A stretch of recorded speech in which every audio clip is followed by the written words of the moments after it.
O que acontece é que não bastava só conhecer a palavra. O candidato a sacerdote, ele tinha que dedicar-se a mais duas ciências, que é a medicina e a veterinária.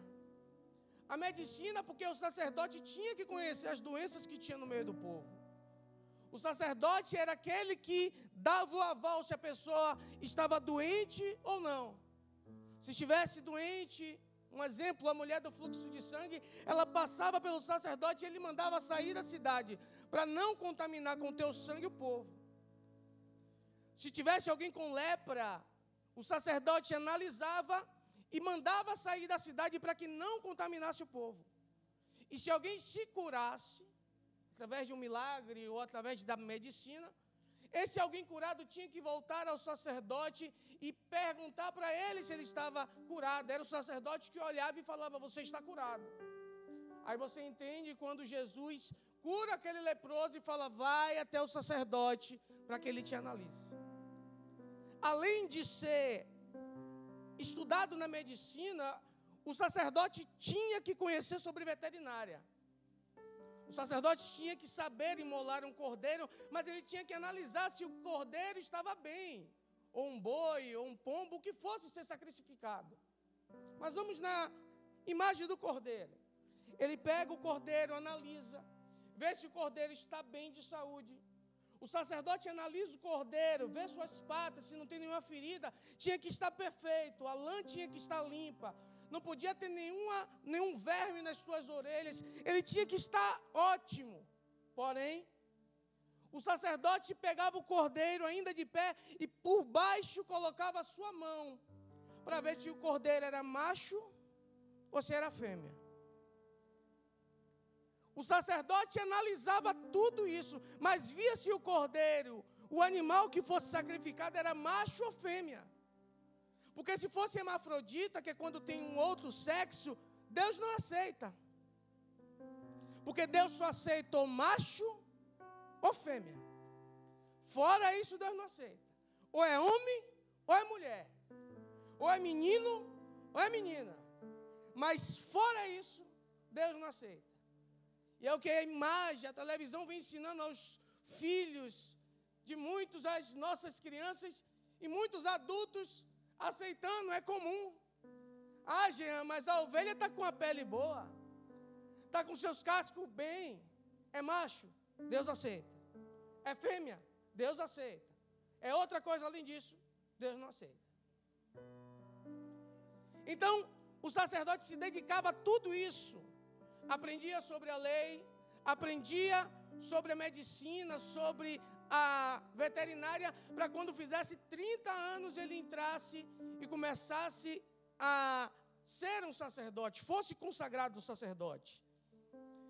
Em Números 4, no verso 3, diz assim: da idade de 30 anos para cima até os 50 anos, será todo aquele que entra nesse serviço para fazer o trabalho da congregação. Além disso, o sacerdote tinha que dedicar a sua vida para não ter nenhum problema na sua saúde. Não podia ter problema nas mãos, nos pés. Ele tinha que ser praticamente perfeito. Se ele tivesse um dedo a menos, ele perderia a possibilidade de ser um sacerdote. Seja na mão direita, no pé direito, ou se até ele perdesse a sua orelha. Você lembra quando Pedro está com Jesus, os soldados, os sacerdotes vêm para prender Jesus e Pedro saca uma espada e arranca a orelha de Malco. Naquele momento, a orelha de Malco cai e frustra os sonhos daquele homem que se dedicou a sua vida inteira para ser um sacerdote. Desde os 5 anos de idade, passou pelo bar mitzvah, aprendeu ciência, aprendeu veterinária, se dedicou anos e anos para um dia ser um sacerdote, e Pedro vem e arranca a orelha de Malco. Por quê? Levíticos capítulo 8, no verso 24, diz assim: Moisés também chega aos filhos de Arão e pôs daquele sangue sobre a ponta da sua orelha direita, daquele sobre o seu polegar da mão direita, sobre os polegares do seu pé direito. E Moisés aspergiu o restante do sangue sobre o altar, ao redor. Quando Malco perde a sua orelha, ele estava perdendo também o seu sonho. Ele se dedicou a vida inteira e quando por um momento, por uma fatalidade, ele não poderia mais servir. Porque ele não poderia ser ungido na orelha direita com sangue no dia da consagração. Então naquele dia Malco sofreu. Eu imagino ele pensando, poxa, me dediquei tanto para nada. Acabou minha vida. Sabe por quê? Porque na intenção de defender Jesus, Pedro terminou ferindo outra pessoa. Na desculpa de defender o Evangelho, Pedro feriu Malco. E o que tem acontecido no meio da igreja brasileira nesses tempos? É que com a intenção de defender um Evangelho, tem gente ferindo muita gente na igreja. É com a intenção de falar, estou defendendo o meu ministério, eu termino ferindo outras pessoas. É com a desculpa de falar, não, eu estou defendendo para que não entre uma bagunça, você termina ferindo muita gente e aniquilando o sonho de muita pessoa. E tem muita gente se desviando, porque você arrancou uma espada em vez de dar o seu ombro. Alguém que errou, você arrancou a espada e feriu, em vez de dar só um abraço.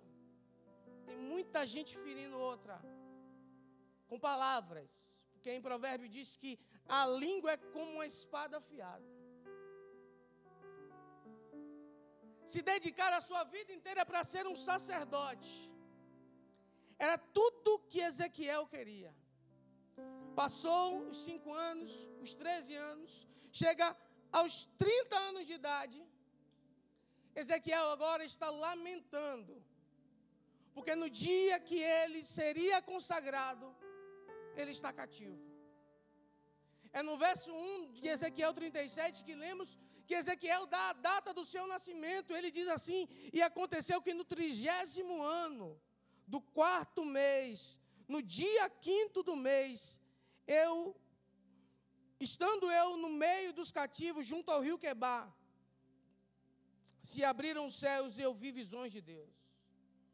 Ezequiel estava se lamentando, ele falou, poxa, eu me dediquei minha vida inteira, anos de ministério, fazendo o meu melhor, para no dia de ser consagrado, no dia de Deus me honrar, no dia de acontecer tudo o que eu planejei, o que eu imaginei, eu agora estou preso. Eu não tenho escolha a não ser servir a outras pessoas, sendo que eu queria servir a Deus. E Ezequiel começa a lamentar, começa a chorar, mas em meio às lágrimas o céu se abre para Ezequiel. Em momentos de tristeza que o céu se abre para você. Em momentos de angústia, quando você pensa que não há solução, onde por todos os lados está cercado, Deus abre uma porta do céu e fala, ei Ezequiel, eu contemplei as suas lágrimas, eu vi todos os dias de esforço que você teve. Você acha que eu não vi os anos que você dedicou em oração, em conhecer a palavra, em ensino, em estudo? Você acha que não valeu a pena? Você pode estar em um ambiente preso, mas hoje eu abro uma porta e te levo a um ambiente diferente do que nenhum outro imaginou passar. Eu te coloco em um local tão grande que você nunca imaginou nem nos seus maiores sonhos. Porque você acha que você está preso a um ambiente preso, que não pode ir para lugar nenhum. Deus abre uma porta e fala, eu te levo às nações, eu te conheço, eu vi as lágrimas, eu vi a sua dedicação, e eu vou te levar a um ambiente externo, onde nenhum outro homem foi ainda. Mas se prepare, Ezequiel, porque não vai ser fácil. Não vai ser fácil. Porque quando eu te usar para profetizar, vão querer arrumar pedra em você. Quando eu começar a lhe usar, muitos vão se levantar contra você. Quando você começar a pregar, a cantar, vai sair mentira, vai sair fake news, vão inventar história tudo para lhe derrubar, mas a minha mão está sobre você. Eu não vou mentir, Ezequiel. Tem dias que você vai se sentir sozinho. Tem dias que não vai ter ninguém para te dar um tapinha no ombro e falar, vamos lá. Mas seja forte. Porque eu vou te levar em um tempo novo onde nenhum outro homem foi.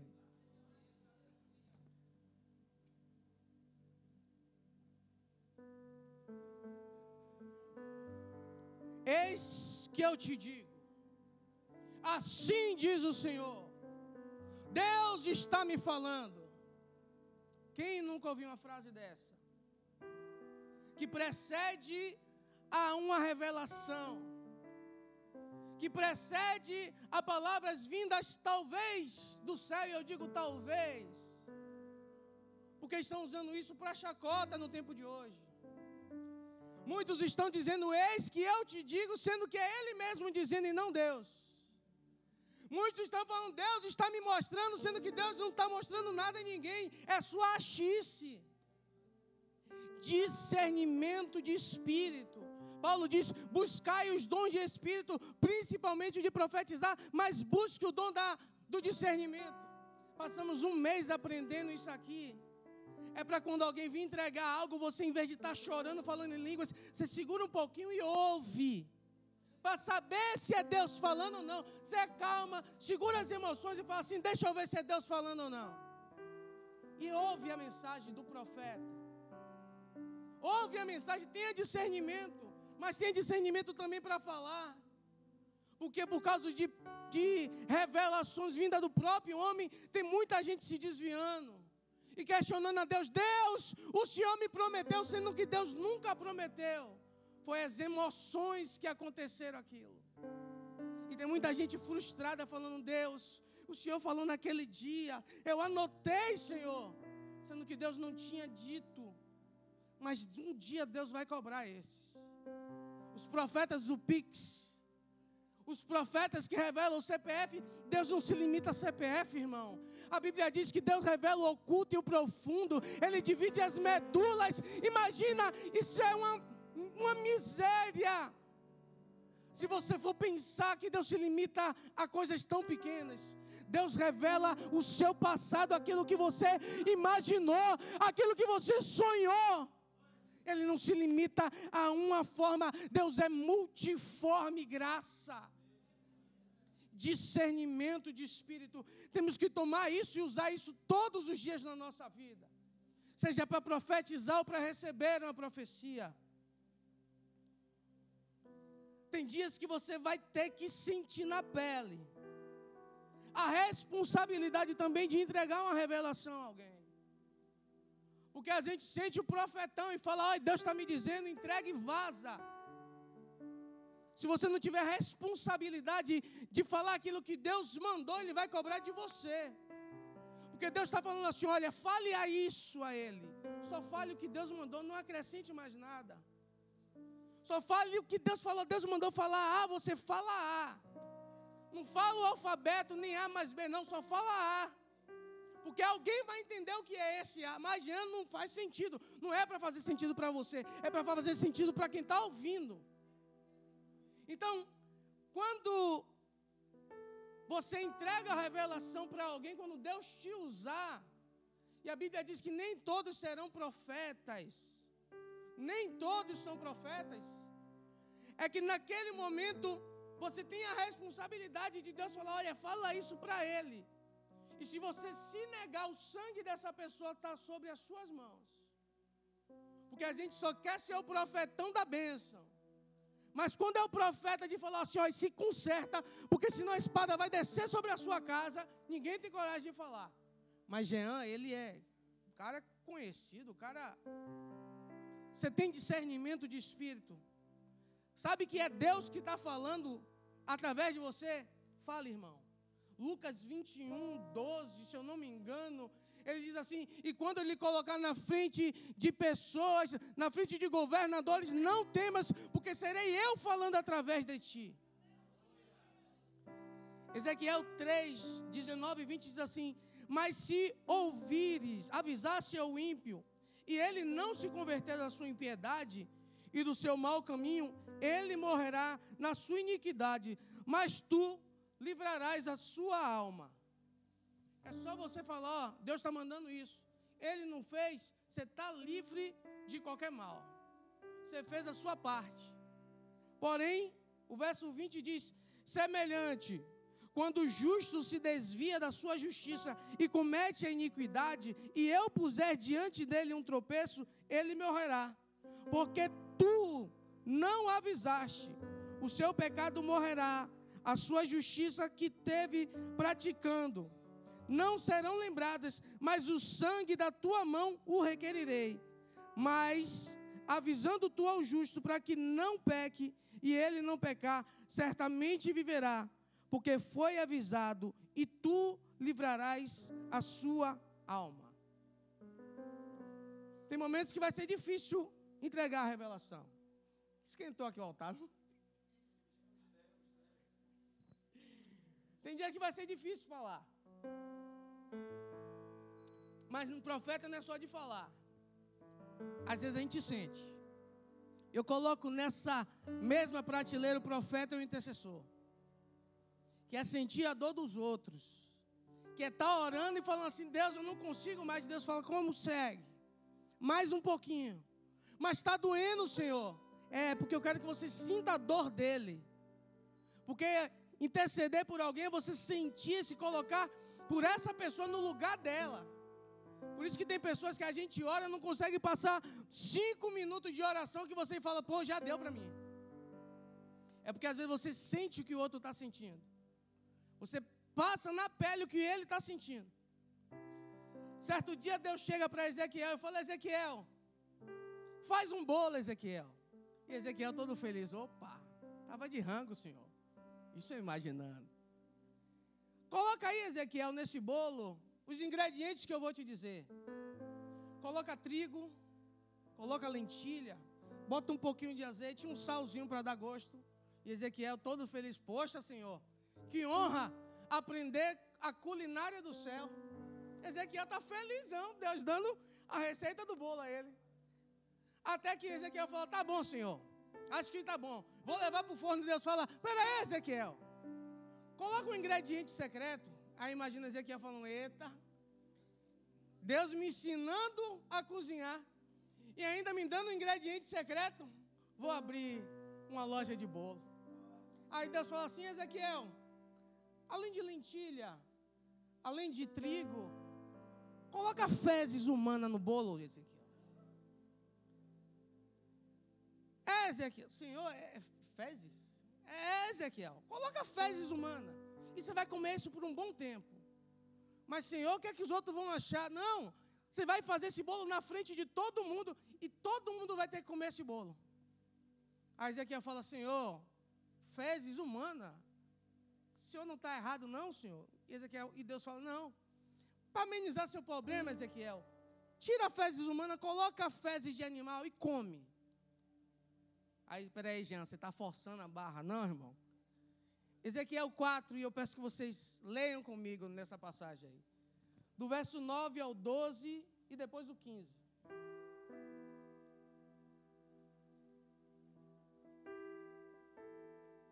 Ezequiel 4, do 9 ao 12. E depois o verso 15. Quem achou, diga amém. E diz assim, e tu, toma trigo e cevada, e favas e lentilha, e mileto e aveia, e coloca numa vasilha e faz dele pão, conforme o número dos dias que tu te deitaste sobre o teu lado. 309 dias comerás disso. A tua comida que há de comer será do peso de 25 ciclos por dia. Do tempo em tempo a comerás.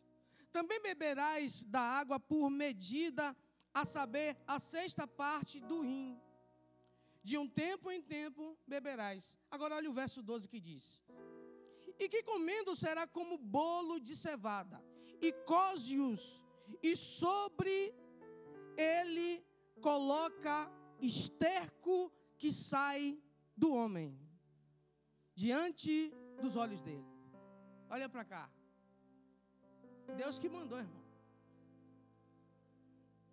coloca esterco para não falar a palavra mais chula do que seria mais isso aí. Mas no verso 15, depois de Ezequiel questionar e falar, Deus está demais. Deus fala assim, tá bom, Ezequiel. Desta vez, em vez de esterco humano, coloca esterco de vaca em lugar de esterco do homem. E sobre ele prepara o teu pão. Sabe por que Deus mandou Ezequiel fazer isso? É para ele sentir o gosto amargo na boca do que é viver uma vida em pecado. Uma vida de pessoas que se afastam de Deus é como comer pão com fezes. O sermão não é aquele de avivamento, como eu falei. Ainda estamos falando sobre avivamento. Então, Ezequiel faz isso. O engraçado é que a igreja dos nossos tempos quer fazer um simbolismo para tudo. A unção da rosa ungida. O copo de água ungido. A vara de Moisés. E vem criando isso uma certa ligação com a fé, estimulando pessoas a fazerem isso, sendo que a fé é algo que você não vê. Porque ninguém faz o culto do bolo com... Por que ninguém faz? Porque não é legal, não dá like, ninguém compartilha. É sentir, profeta é isso, é sentir o gosto ruim na boca. Mas isso ficou para aquele tempo, irmão. Deus agora te usa de uma forma diferente. Você vai sentir as dores do outro, mas você vai ter que profetizar com coragem, não tenha medo. Mas tem dias que vai ser ruim como comer um pão assim. Tem dia que a palavra sair da sua boca vai ser difícil. Então, esse é o Ezequiel, do qual iremos ler agora, no verso 37, e agora eu começo a pregação. Agora eu vou falar sobre avivamento. Porque eu prometi falar sobre avivamento. Ezequiel 37 diz assim: veio sobre mim, a mão do Senhor. E o Senhor me levou em espírito e pôs no meio de um vale que estavam cheio de ossos. Olha para cá, ele disse, veio sobre mim e não sob mim. Sobre é em cima, sob é embaixo. Se Ezequiel falasse, veio sob mim a mão do Senhor, era Deus falando assim, eu vou te levar em um lugar, bebê, para você profetizar. Mas Deus não falou isso. Deus falou assim, minha mão vai estar sobre você. O lugar que eu vou te levar é um lugar de morte, é um lugar duro, mas a minha mão vai estar sobre você. Não temas, porque onde eu vou te levar, a minha mão vai estar sobre você. Vamos analisar o local que Ezequiel foi levado. E me levou a um vale que estava cheio de ossos. No verso 2, ele diz que os ossos eram sequíssimos. Eu vou ler o verso 2, ele diz assim, e me fez andar ao redor deles. E eis que eram muito numerosos. Mas olha para cá, por que não andar em cima dos ossos? Está morto. Por que não andar? Já morreu, já acabou, não tem mais história. Pisa nos ossos, andar ao redor. Sabe por quê? Porque não é que morreu que você tem direito de pisar em ninguém. Não é porque desviou que você tem direito de pisar em ninguém. Não é porque se afastou que está no pecado que você tem que pisar em ninguém. Você tem que pegar a pessoa e cuidar dela, ter o cuidado de não pisar, nem tocar, é só profetizar. É só falar assim, assim diz o Senhor, receba a vida. Outro dia eu estava em um local com algumas pessoas e falei assim, eu vou para a praia com fulano. Aí olharam para mim e falaram assim, você está com fulano que desviou? Eu falei, estava, meu amor. Porque é uma forma de eu evangelizar ele. Ah, mas desviou. E daí? Eu não estou pisando nele, eu estou andando ao redor dele. Eu estou ali para uma forma, eu ganhar ele de volta para Cristo. São formas. Você não tem direito de pisar em ninguém, seja ele o pior pecado que for. Porque até hoje criticam Pedro. Negou Jesus 3 vezes. Jesus já perdoou e você ainda está com essa mágoa aí de alguém que não tem nada a ver. Pedro às vezes merece uns cascudos, mas se Jesus perdoou, quem somos nós para querer pisar em cima dos ossos de alguém? Osso tem história, irmão. Osso um dia foi gente. E não é porque parece que morreu que não tem vida. É só você ir lá e profetizar. Porque tem gente morta do seu lado e você está caminhando com um defunto e não tem uma palavra de Deus para dar essa pessoa. Profetiza na vida de alguém. Tem gente morrendo do seu lado, caminhando com você, comendo, bebendo, você acha que é normal. Não é normal. Abre a boca e profetiza na vida de alguém. Apocalipse 3, 1 diz assim: conheço as suas obras. Tem fama de vivo, mas está morto. Tem fama, todo mundo conhece. Ó, fulano ali é benção, serve bem. Tem fama de vivo, mas está morto. Canta, mas está morto. Prega, mas está morto. Evangeliza, mas está morto. Serve, mas está morto. É uma bênção, não perde um culto, mas está morto. Falta alguém. Falta Deus levantar um Ezequiel. A melhor, Deus levantou. Mas só falta você abrir a boca e profetizar na vida desse que está morto.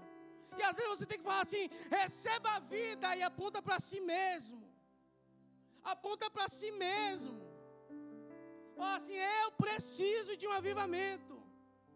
Eu estou morrendo, eu preciso de um avivamento. Eu estou dormindo, eu preciso ser acordado por alguém. Como o pastor pregou uma vez, a gente às vezes tem que profetizar para as montanhas. Não estou vendo nada, profetiza.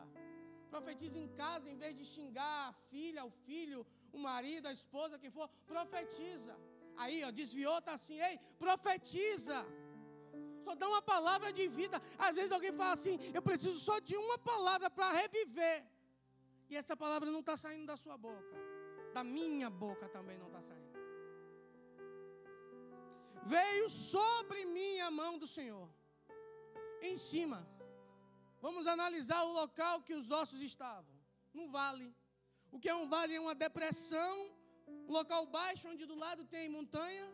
E do outro lado também tem montanha. Mas o que está acontecendo? A Bíblia não diz do que esse exército morreu. Mas eu imagino que eles morreram com um ataque de dardos inflamados, de flechas com fogo na ponta. Por que eu digo isso? Por causa das condições que os ossos estavam.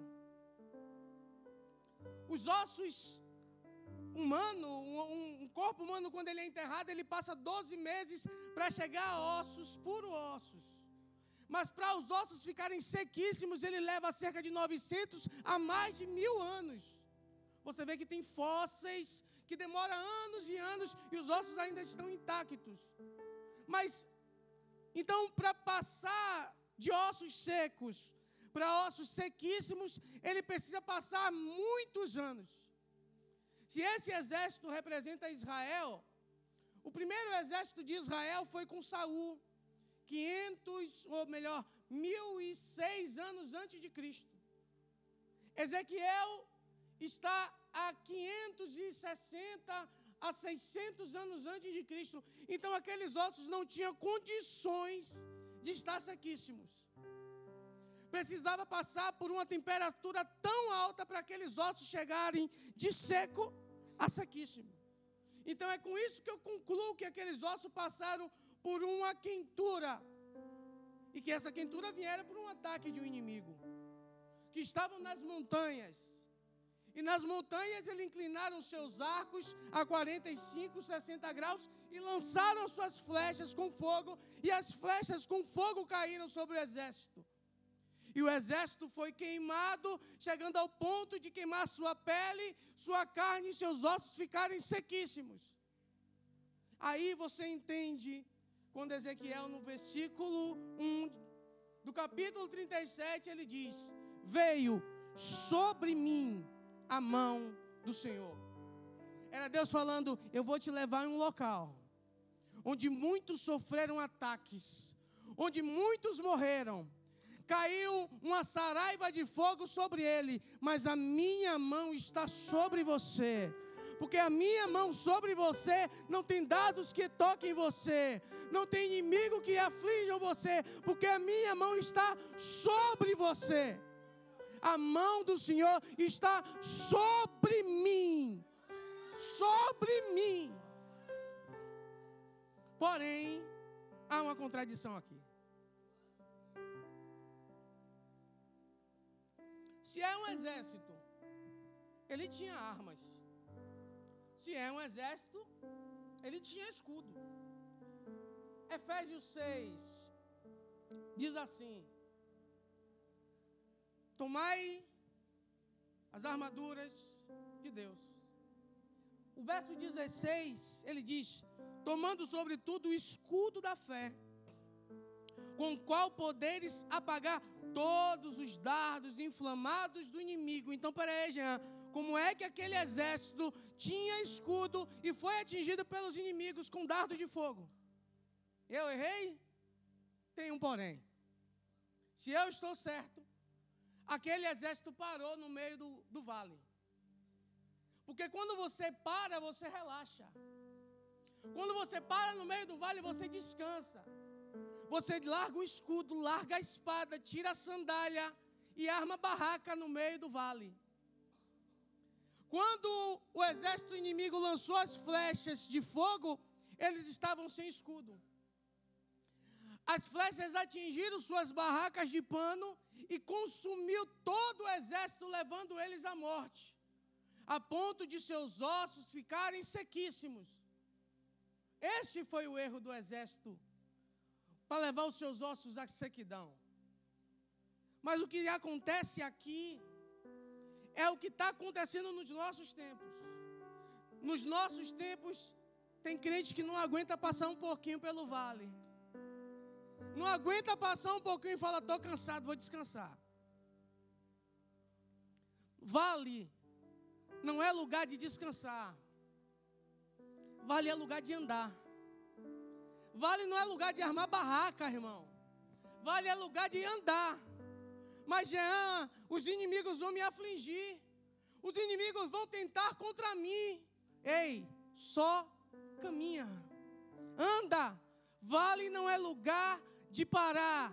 Vale é lugar de andar. Aí você entende quando o salmista diz: ainda que eu ande. Por onde, Jean? Pelo vale da sombra da morte, não temerei mal algum. Porque vale não é lugar de parar. Vale é lugar de andar. Mas, Jean, está escuro. Eu estou cansado. Se eu caminhar mais um pouquinho, o inimigo vai me pegar lá na frente. Eu só vou descansar um pouquinho, a minha alegria vem pelo amanhecer. Ei, caminha, anda pelo vale, não descansa não, irmão. Anda pelo vale, só anda. Mas, Jean, está escuro. Se eu caminhar pelo vale, as flechas vão me atingir. Eu vou ser um alvo fácil. Ei, aí o mesmo salmista, ele vai dizer assim: e ele te cobrirá com suas penas sobre você.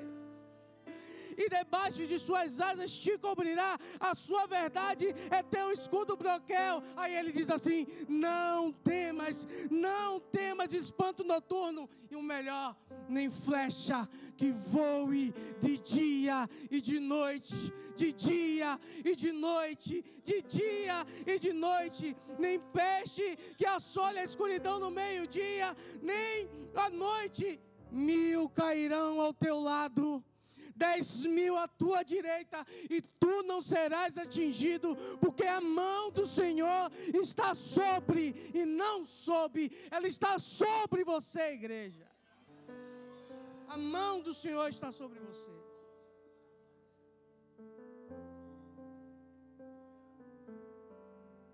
Aqueles ossos estavam mortos. Porém, a morte, ela leva uma fase. Não é automático. Se eu estiver certo, aquela queimadura foram dolorosas. Eles gritaram quiseram ajuda. E o que é que está acontecendo no nosso tempo? Ou melhor, sempre vem acontecendo, é que em uma morte espiritual é o contrário. Às vezes você não vai sentir nada e não vai ter coragem de gritar pedindo ajuda para ninguém. Precisa alguém olhar e falar: irmão, você está morrendo. Eu estou bem, irmão, me deixa em paz. É nessa pegada aí, irmão. Porque quem está morrendo nunca aceita que está morrendo. Quem está morrendo sempre acha que está bom. A morte espiritual, ou melhor, a morte física, ela passa por 3 fases. Primeiro para o coração, minutos depois o cérebro, e depois o corpo entra em putrefação. Espiritualmente falando, quando o seu coração para, é o primeiro sinal que você está morrendo espiritualmente. Você não sente mais a palavra tocar em seu coração. Você não serve mais de coração, está servindo por servir. Você está cantando por cantar, está pregando por pregar, para não perder a fama de estar vivo, mas na verdade está morto. Quando você perde o prazer de fazer as coisas de coração, é o primeiro sintoma que você está morrendo espiritualmente.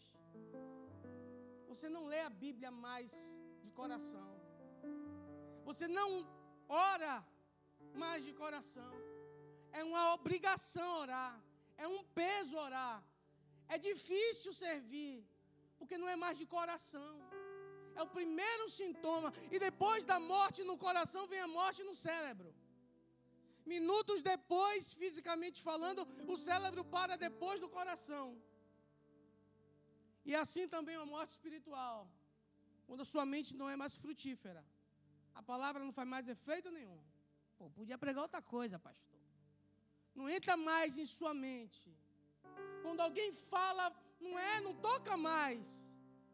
E quando um cérebro morre, morrem os sentidos. A visão, a audição, o tato, o olfato, perde tudo. Primeira coisa que você perde são os olhos. Para de enxergar. Para de lacrimejar. Ei, irmão, analisa aí por 10 segundos enquanto eu bebo água. Quanto tempo você não chora mais? Nem na ceia. Que a ceia tem que, se não chorar na ceia, mas nem assim você não chora mais na presença de Deus. Seus olhos já se secaram. Sua língua não profetiza mais. O tato, você não sente mais o Espírito Santo. Os seus ouvidos não funcionam, você não ouve mais a voz do Senhor como ouvia antes. Você estava andando e Deus falava alguma coisa e você sorria, os outros pensavam: é maluca. Não, era Deus falando no ouvido dela. E hoje você não está ouvindo mais. Você perde tudo depois de uma morte no cérebro, espiritualmente falando. E depois do coração parar, do cérebro parar, o seu corpo começa a morrer. Aí quando você fala: irmão, você precisa de ajuda, eu posso lhe acompanhar? Não, irmão, eu estou bem. Você não está vendo, mas eu estou crescendo. Ei, você não está crescendo não, você está inchando. Porque quando o corpo entra em putrefação, ele começa a inchar, não a crescer. Começa a inchar, achando: não, eu estou bem, e o peito vai inchando, mas um momento vai rasgar a pele e vai cheirar mal. Deus não quer lhe dar um avivamento, Ele não quer que você morra. Ele prefere que você não morra para depois ter que lhe avivar. Hoje a palavra está dura, hoje tem dias que a gente precisa ouvir uma palavra assim. E entender: eu preciso de um avivamento. Mas nessa noite, não são só palavras duras que dói aqui e dói aí. É uma noite também de restauração. É uma noite que Deus coloca as coisas no lugar. Porque eu sim, não sendo o hipócrita, Deus me colocou como profeta para falar essa palavra hoje. E se eu não falasse, a palavra por si fala sozinha. Quem sobe aqui está profetizando. Quem canta aqui está profetizando. Seja quem for servindo, é uma forma de você profetizar na vida de alguém. E Deus começa a restaurar. Deus começa a colocar tudo no lugar. No verso 6 ele diz: e porei nervos sobre vós, farei esquecer carne sobre vós, e sobre vós estenderei a pele. Ele restaura 3 coisas: nervo, carne e pele. Os nervos são suas emoções, porque quando Deus lhe aviva, Ele te deixa emocionalmente mais seguro. Você não vai se ferir mais facilmente como um dia você foi ferido por pessoas. Pode vir a espada que for, você tem um escudo da fé para usar e falar assim: eu não serei abalado por palavra nenhuma. Ele restaura os seus nervos, Ele restaura a sua emoção. Você vai ser emocionalmente mais seguro, mais segura. Ele restaura a sua carne também, para você entender que você não é só espírito, que você também é carne. O espírito está pronto, mas a carne é fraca. Mas você tem que entender que você não pode ser um crente espiritual. Você também é carne, você também é pele. Você tem que entender que você tem que cuidar de sua família também, para isso não afetar a sua vida espiritual. Porque se um problema acontece em casa, você não vem para cá. Aí vai culpar o demônio, o diabo fez. Não, irmão, às vezes não é o diabo não, irmão. Às vezes é a gente mesmo procurando problema. O diabo fala: eu não fiz nada. Estou defendendo ele não, que ele merece, né, Paulo? Ele restaura as suas emoções, a sua carne e também a pele. Porque o revestimento começa por dentro, mas Deus reveste por dentro e por fora. O maior órgão do corpo não é o fêmur, não é o coração. Tem gente que é a língua, mas o maior órgão do corpo é a pele, porque ele te cobre, para que você volte a sentir a presença de Deus. Ele lhe cobre, Ele lhe guarda, irmão. Mas antes de restaurar nervos, carne e pele, Ele primeiro profetiza ao Espírito, para que entre nos ossos. Primeiro é nos ossos, em quem está morto, em quem reconheceu: eu preciso de um avivamento. Eu estou fraco, eu não consigo, eu não tenho mais prazer em orar, eu não tenho mais prazer em ler, eu não tenho mais prazer em servir, eu estou arrumando desculpas para não servir mais. Primeiro ele profetiza sobre os ossos, porque ele primeiro coloca as coisas no lugar para depois você começar a servir. Ele coloca os ossos no lugar. O martelo, que é o menor osso do corpo, que fica no ouvido, não vai passar despercebido. Deus, do maior osso do fêmur ao martelo, que é o menor, Ele sabe todas as coisas que precisam voltar ao lugar. É avivamento através da palavra. Ele coloca os ossos no lugar, mas primeiro Ele coloca os ossos de pé. E eu peço que a igreja já se coloque de pé nessa noite.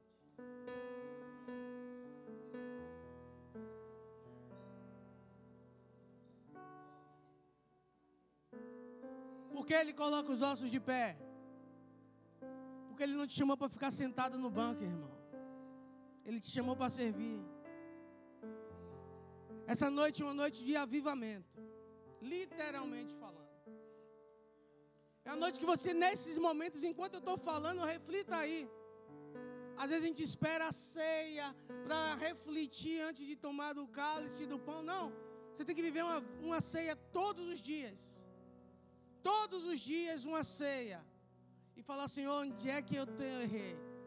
Eu reconheço, Senhor, que eu estou morrendo, eu preciso de uma ajuda. Eu poderia chamar alguém aqui na frente para orar, mas não. Esse é um momento que você tem que ter consigo mesmo.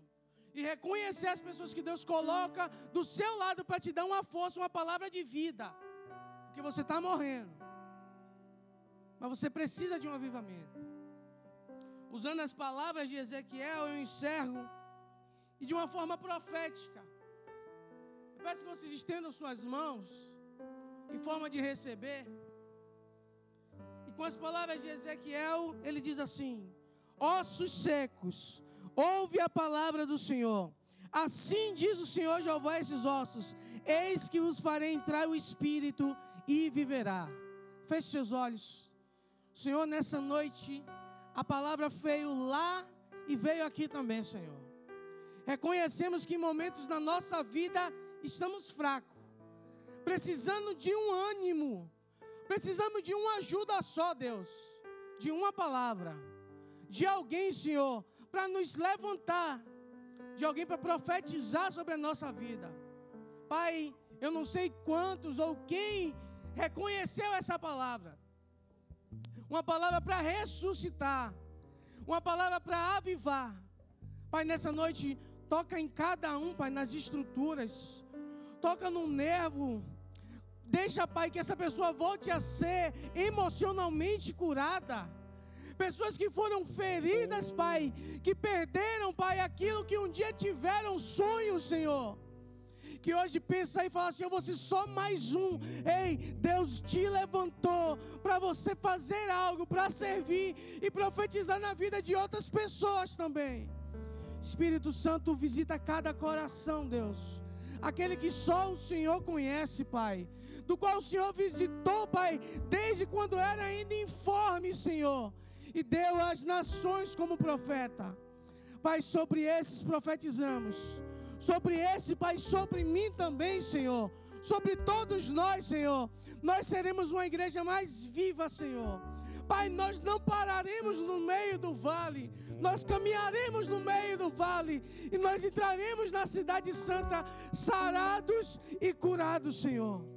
Pai, visita cada um desses, Senhor. Profetizo em nome de Jesus que essa noite é uma noite de restauração e de avivamento sobre a vida de cada um de nós. É o que te louvamos e te agradecemos em nome de Jesus. Amém.